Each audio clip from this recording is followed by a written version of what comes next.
When I look around this room, I can't help but wonder, is Ozempic right for me? Host Jimmy Kimmel's joke during the Oscars touched on the worst-kept secret in Hollywood. A popular diabetes drug that some are using for weight loss. Taking a drug called Ozempic to lose weight. On average, people taking it, or similar anti-obesity drugs, lost an average of 15 to 20% of their body weight. Ask your healthcare provider today about once-weekly Ozempic. But what is Ozempic and other drugs like it? The new drugs were originally designed for type 2 diabetes, and when they started testing them, they noticed that a side effect of these drugs was a considerable amount of weight loss. There are 3 right now. Their brand names are Ozempic and Wegovy. Wegovy helped us lose weight and keep it off. And then a third one is Mounjaro, which is a somewhat different drug. And Mounjaro can help decrease how much food you eat.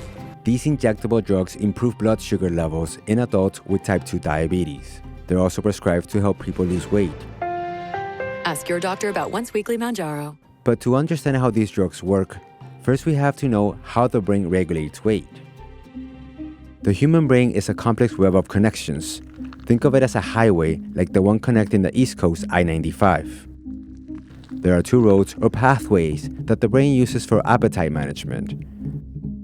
Pathway 1 tells us to eat less and store less. And Pathway 2 tells us to eat more and store more. A person who is typically more lean tends to signal to Pathway 1. They don't have to tell their brain to do it, it just does it.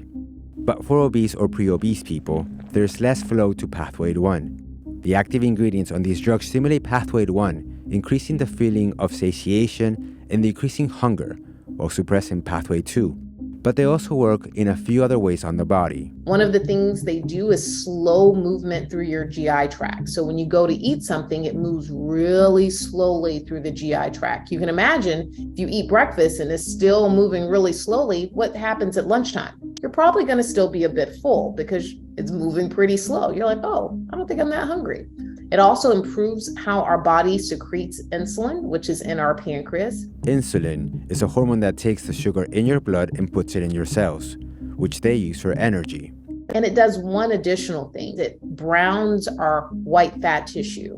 When our fat tissue is brown in color, we burn more at rest than if it's more white in color. So kind of brown fat tissue, more desirable. And so these are some of the key ways in which these drugs work on the body to really shift weight in an individual.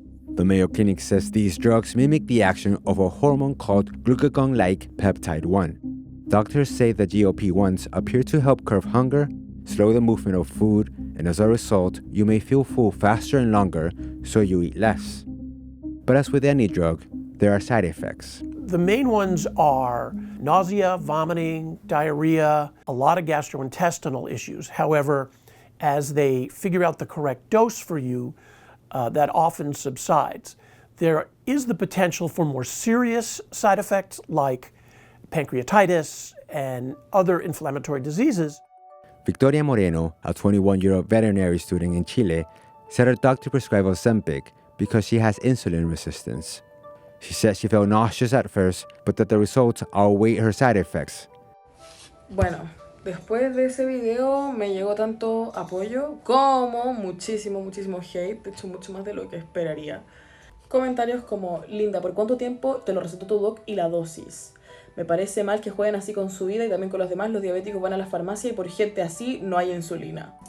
Victoria has been on the medication for 4 months and has lost close to 42 pounds. And you have to stay on it for life.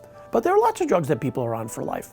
Blood pressure lowering medication, statins, other diabetes drugs. But some of these drugs are being prescribed off-label for people who want to lose weight but don't necessarily need it for their health. The massive popularity of these drugs is creating a shortage for people who need it.